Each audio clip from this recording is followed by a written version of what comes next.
A Europa que conhecemos pode estar com os dias contados, não por guerras, não por crises, não por pandemias, mas por algo muito mais silencioso: a demografia e a imigração. Hoje vamos responder três perguntas fundamentais. Qual é o problema demográfico dos europeus? Como a imigração está transformando o continente? E, finalmente, será que daqui a 100 anos ainda reconheceremos a Europa? Fica comigo até o final porque os números que vou te mostrar vão te surpreender e podem mudar completamente a forma que você está vendo hoje o futuro deste antigo continente. Durante séculos, a Europa moldou o mundo. Roma, o cristianismo, o renascimento, a revolução industrial. Mesmo depois de duas guerras mundiais e de ditaduras brutais, a essência cultural sobreviveu. Mas hoje o desafio é outro: o relógio demográfico. Olha estes números.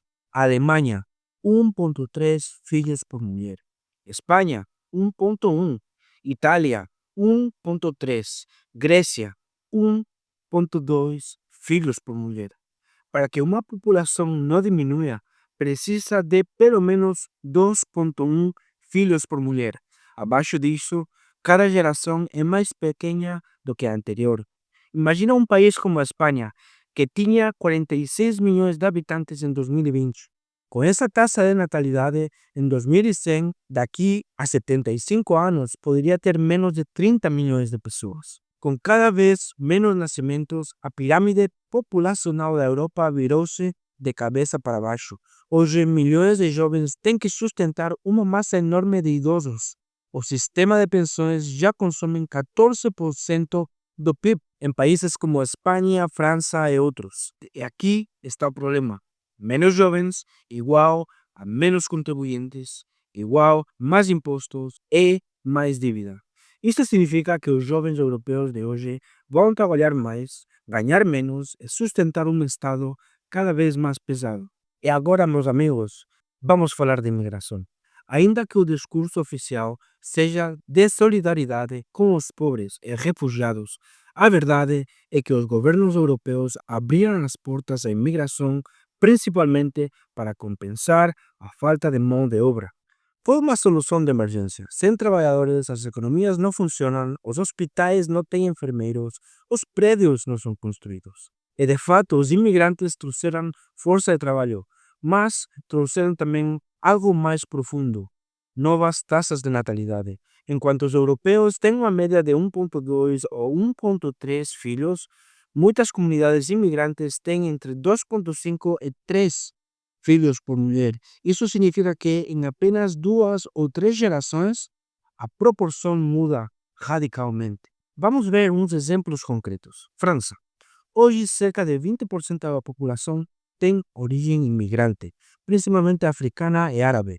Em cidades como Marselha, os franceses nativos já são minoria. Alemanha, só em 2015, durante a crise dos refugiados, mais de 1 milhão de pessoas chegaram num único ano. Essa onda ainda se faz sentir nas escolas e no mercado de trabalho. Suécia, um dos países mais abertos, onde já mais do 25% da população nasceu no estrangeiro ou é filho de imigrantes. E aqui vem o ponto-chave. Não se trata apenas do número absoluto, mas da velocidade de crescimento. Se uma família europeia tem um filho e uma família imigrante tem 3, em 2 gerações, aquela comunidade passa de minoria a maioria relativa em certas cidades. E espera só este dado aqui: em algumas escolas francesas de periferia, mais de 80% dos alunos têm pais ou avós imigrantes. Isso significa que a Europa do futuro já está sendo desenhada hoje, nas carteiras das salas de aula. Se olhamos para a história, vemos que mudanças demográficas sempre redefiniram sociedades. O Império Romano, por exemplo, não caiu só por guerras externas, mas também porque deixou de integrar novas populações de forma equilibrada. Será que a Europa de hoje corre o mesmo risco? E, atenção, não é apenas um desafio econômico, é também cultural, político e até religioso, porque quando muda a composição de uma população, mudam também os valores que ela leva para as urnas, para as escolas e para a vida pública. E agora vamos ver como essa transformação cultural pode tornar a Europa, em poucas décadas, irreconhecível para todos nós. Quando a demografia muda, a cultura também muda. Não se trata apenas de números, mas de valores, tradições, religião e até de forma como as sociedades se organizam. Repara neste detalhe. En França, estudos já mostram que em algumas cidades médias, a maioria da população jovem se identifica com valores culturais vindos do norte da África e do Médio Oriente. Na Alemanha, os números de muçulmanos ultrapassou 6 milhões e continua crescendo rapidamente. Na Suécia, um dos países mais seculares da Europa, o Islã já é hoje a segunda religião mais praticada. Agora imagina isto em 50 ou em 100 anos.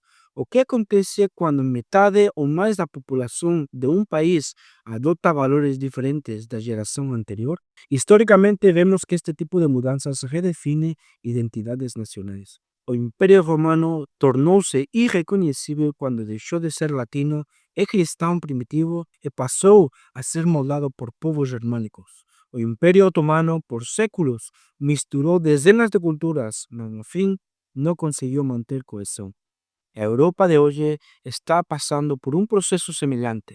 Não é invasão militar, não é colonização, mas sim uma transformação silenciosa e irreversível. Pensa no seguinte: imagina Londres em 1900, capital do maior império do mundo, com 90% da população cristã e branca. Agora olha Londres em 2025. Em algumas zonas, mais de 60% da população tem origem imigrante. E Londres continua sendo Londres? Sim. Mas é a mesma Londres?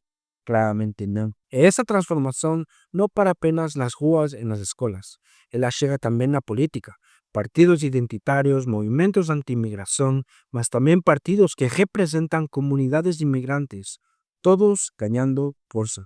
Isso significa que no futuro as decisões políticas e econômicas da Europa podem já não refletir os mesmos valores de antes. No fim, talvez a grande guerra da Europa não seja contra inimigos externos, mas contra o próprio relógio demográfico e contra a imigração que não se adapta aos valores europeus. Um continente que deixou de ter filhos e que, para se manter, passou a importar novas populações. Daqui a 100 anos, será que vamos reconhecer Paris, Roma, Madrid ou Berlim? Ou estaremos olhando para uma Europa completamente nova? Você acha que esta transformação é inevitável ou ainda há tempo para mudar o rumo?